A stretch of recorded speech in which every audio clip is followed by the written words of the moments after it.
O dia já amanhava cinzento quando me vi sozinha no meio daquele cemitério desolado. O vento cortante arrancava as últimas folhas das velhas árvores, jogando-as aos meus pés como se a própria natureza quisesse me lembrar da crueldade daquela despedida. Minhas mãos tremiam ao depositar o pequeno buquê de crisântemos brancos, as flores que mamãe tanto amava, sobre a terra recém-revirada. Ainda não conseguia acreditar que ela se fora. E ali, a poucos passos, meu marido, Artem, permanecia impassível, o cigarro entre os dedos e o olhar vazio, como se estivesse apenas aguardando o bonde passar. Eu esperava, no mínimo, um gesto de consolo, um toque no ombro, uma palavra de apoio. Mas o que recebi foi um sussurro venenoso, quase inaudível, que me gelou a alma. Você realmente achou que a casa da sua mãe seria sua, não é? Seus lábios se curvaram num sorriso cruel. Ela já havia transferido tudo para mim há tempos. Meu coração parou. As palavras ecoaram na minha cabeça como marteladas. O que você disse? Balbuciei, mas ele apenas confirmou com um brilho frio nos olhos, exatamente o que ouviu. Agora é minha. E você, bem, você já é minha de qualquer jeito. Não chorei. Não gritei. Apenas senti o chão se abrir sob meus pés. Ele não teve nem a decência de esperar o dia mais difícil da minha vida passar para me apunhalar. Quando a cerimônia terminou e os últimos convidados se foram, permaneci ali, imóvel, como se meu corpo tivesse se tornado parte daquele lugar sombrio. Artem já estava dentro do carro, impaciente. Vamos, ordenou, sem sequer olhar para mim. Preciso ficar mais um pouco, respondi, a voz trêmula. Faça o que quiser, cuspiu ele, batendo a porta com força. O motor rugiu e, em segundos, fui abandonada entre lápides e memórias, com 15 quilômetros de estrada pela frente, e nem sequer um centavo no bolso para chamar um táxi. O desespero começou a me sufocar quando, entre as árvores, um farol se aproximou. Um SUV preto parou ao meu lado, e a janela desceu lentamente. Dentro, um homem de cerca de 50 anos, rosto marcado por uma sabedoria que só o tempo confere, me observava com um olhar penetrante. Desculpe incomodá-la, disse ele com uma voz calma porém firme. Você é Maria? A filha da mulher que anos atrás salvou minha vida? Fiquei paralisada. Quem era aquele homem? E por que minha mãe nunca havia mencionado seu nome? Ele se apresentou como Ivan Sergeyevich e, como se lesse meus pensamentos, explicou. Há 25 anos, um acidente quase me tirou a vida. Os médicos haviam desistido, mas sua mãe, uma enfermeira da UTI na época, lutou por mim como se eu fosse seu próprio filho. Passou noites em claro, fez o impossível. Eu sobrevivi graças a ela. Sua voz embargou por um instante. Ela se recusava a aceitar qualquer gratidão, dizia que apenas cumpria seu dever. Mas eu prometi a mim mesmo, se um dia sua família precisasse de ajuda, eu estaria lá. Seus olhos encontraram os meus. Parece que esse dia chegou. A dor pela traição de Artem ainda ardia como fogo, mas algo dentro de mim, talvez o instinto de sobrevivência, me fez aceitar sua mão estendida. Entrei no carro e, enquanto as rodas giravam pela estrada deserta, ele me contou mais sobre minha mãe, sobre uma coragem que eu jamais imaginara. Ela era assim, disse ele, quase para si mesmo. Uma mulher que salvava a vida sem esperar nada em troca. Quando paramos em frente ao meu prédio, já anoitecia. Ivan Sergeyevich me entregou um cartão com seu número. Amanhã, ligue para mim. Vamos descobrir o que realmente aconteceu com os documentos da sua mãe. Se houve fraude, vamos desvendá-la. Segurei aquele pedaço de papel como se fosse um salva-vidas. Pela primeira vez em meses, uma faísca de esperança acendeu dentro de mim. Artem já estava em casa quando subi, afundado na poltrona com um copo de uísque, indiferente à minha presença. Demorou, comentou, sem sequer levantar os olhos. Não respondi. Fechei a porta do quarto e deixei as lágrimas caírem em silêncio. Mas no fundo sabia, aquela noite era o fim de uma era. E o amanhecer traria a chance de reescrever minha história. Na manhã seguinte, acordei com o peso de uma noite sem sono. O cartão de Ivan estava sobre a mesinha, branco sobre o lençol desarrumado, como um convite à redenção. Na cozinha, Artem folheava o jornal, alheio à tempestade que se formava dentro de mim. Sem uma palavra, peguei meu celular e desquei um número. Maria? A voz do outro lado soou firme. Estou pronta, respondi. E pela primeira vez em muito tempo, senti que o destino finalmente estava do meu lado. Encontramo-nos em um café discreto no centro da cidade.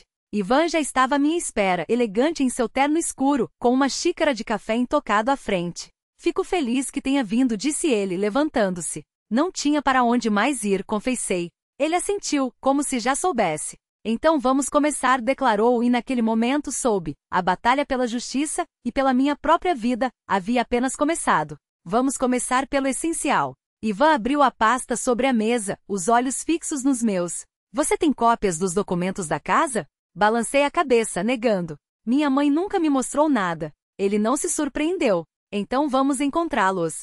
Tirou um dossiê de couro gasto e deslizou-o na minha direção. Trabalho com advogados. Tenho contatos. Se seu marido registrou a propriedade em seu nome, vamos verificar cada vírgula dessa transação. Assenti, as mãos trêmulas sobre a xícara de café já frio. Mas ele acrescentou a voz baixa e firme, precisa entender uma coisa, isso não será rápido. E você precisa estar pronta para lutar. Respirei fundo, os dedos apertando a porcelana. Não sei se tenho forças.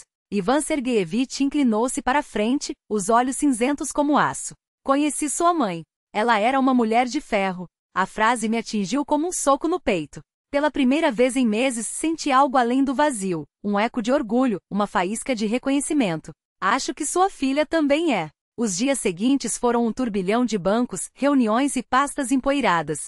Ivan me apresentou a Ksenia, uma advogada de 40 anos, de postura ereta e olhar penetrante. Ela folheou os papéis que conseguimos garimpar com uma eficiência militar. Primeiro passo, solicitar extratos do Rosriestre. Precisamos ver quando e como essa propriedade foi transferida para o nome do seu marido. Ouvi suas palavras, mas por dentro tudo fervia. Via os olhos confantes da minha mãe, seu sorriso fácil, a maneira como ela acreditava que o mundo era justo. E Artyom. Artyom havia se aproveitado disso. Ksenia interrompeu meus pensamentos. Maria disse, pousando a caneta com cuidado. Você está preparada para o que podemos descobrir? Olhei para ela, a voz firme apesar do nó na garganta. Já vivo numa verdade desagradável há tempo demais. Pior do que isso não existe. Artyom agia como se nada tivesse acontecido. Às vezes chegava com flores, a voz melosa. Você sabe que isso não passa de bobagens, não é? Mas na maioria das vezes era só frio cálculo. Ele achava que tudo estava sob controle. Até aquela noite, quando o encontrei bêbado diante da TV, os dedos tamborilando no braço da poltrona. Artyom, perguntei, a voz mais firme do que eu mesma esperava. Minha mãe realmente assinou aqueles papéis? Ele riu, um som gutural e cruel. Que diferença faz agora? De qualquer jeito, você não vai provar nada. As palavras foram como lâminas. Saí para a varanda, as lágrimas queimando antes mesmo de caírem. Uma semana depois, Ksenia ligou. Temos novidades. Seu marido de fato registrou a casa em seu nome. Ela fez uma pausa, os olhos fixos nos meus. Mas há uma brecha. A assinatura da sua mãe no contrato. É suspeita. Meu coração parou. O que você quer dizer? Enviamos para um perito. Quase com certeza, é falsificada. O mundo girou. Minha mãe não havia assinado. Ksenia continuou, implacável. Ele se aproveitou da doença dela. Usou um tabelião laranja. Isso não é só fraude, Maria. É crime. Ivan Sergeyevich, que até então permanecerá em silêncio, pousou a mão no meu ombro. Viu? A verdade sempre vem à tona. Mas naquela noite, enquanto Artyom resmungava sonhos alcoólicos ao meu lado, eu não conseguia dormir. Olhava para seu rosto relaxado pelo sono e sentia algo novo brotar dentro de mim. Não era só dor, não era só raiva. Era uma determinação fria, cortante. Eu não era mais uma vítima. 2 dias depois, Ksenia e eu protocolamos a denúncia na promotoria. Artyom descobriu quando recebeu a intimação. Isso foi você? Rugiu, arremessando o envelope contra a parede. Você perdeu a cabeça? Acha que vai conseguir alguma coisa? Pela primeira vez em anos, encarei-o sem pestanejar. Acho que sim. Ele empalideceu. Naquele instante soube. O poder que ele exercera sobre mim, sobre nós, estava ruindo. Ivan Sergeyevich não me deixou sozinha nem por um segundo. Orientava, protegia, às vezes só ficava sentado à mesa da cozinha, tomando chá em silêncio enquanto eu desabava. Sua mãe me salvou uma vez, contou certa noite, os olhos distantes. Não era uma dívida. Era uma lição. Ela me ensinou a acreditar que ainda existem pessoas dignas de confiança. Essas palavras aqueciam mais do que qualquer cobertor. O processo arrastou-se por meses. Artyom fez de tudo para adiar, mas a verdade era teimosa. Até que chegou o dia em que a juíza leu a sentença. Declara-se nulo o contrato de transferência. A propriedade retorna à legítima herdeira, Maria Petrova. Encaminha-se cópia à promotoria para apuração criminal por falsificação documental. Artyom explodiu, gritando coisas incompreensíveis, até ser retirado da sala por oficiais de justiça. Eu só conseguia chorar, não de tristeza, mas de alívio. O peso de anos se desprendia dos meus ombros. Semanas depois, voltei para a casa da minha mãe. As paredes precisavam de pintura, o telhado vazio aqui e ali, mas cada rachadura, cada fotografia empoeirada. Era lar. Artyom, agora um homem quebrado, tentará um último acordo. Maria, vamos resolver isso. Você fica com o dinheiro, eu fico com a casa. Para que todo esse circo? Olhei para ele e pela primeira vez não vi medo, vi pena. Antes eu tinha medo de perder esta casa. Hoje tenho medo de perder a mim mesma. Ele saiu batendo a porta e soube, não havia volta. Ivan Sergeyevich ficou. Às vezes, só para tomar chá em silêncio. Às vezes para contar como minha mãe o havia salvo anos atrás, quando ele estava à beira do abismo. Sempre soube que devia retribuir, admitia. Mas acho que no fundo, ela só queria que eu entendesse uma coisa, que valia a pena lutar pelo que é certo. Aquelas palavras eram um bálsamo.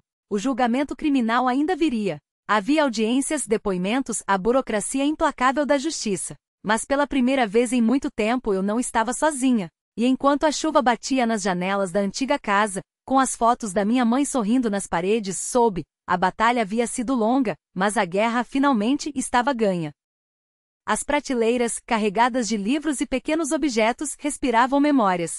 Naquela noite eu me sentava na varanda com uma xícara de chá entre as mãos, o vapor subindo lento, como se dançasse com o ar frio. O vento brincava com as folhas das árvores e o sol, já cansado, inclinava-se para o horizonte, pintando o céu em tons de melancolia e esperança. Foi então que Ivan Sergeyevich sentou-se ao meu lado, o banco de madeira rangendo levemente sob seu peso. E então, donzela? Perguntou com um sorriso que mais parecia um reconhecimento do que uma pergunta. Conseguimos? Nós conseguimos corrigir, e a palavra soou como uma promessa. Nós. Não era mais uma batalha solitária, mas uma vitória compartilhada.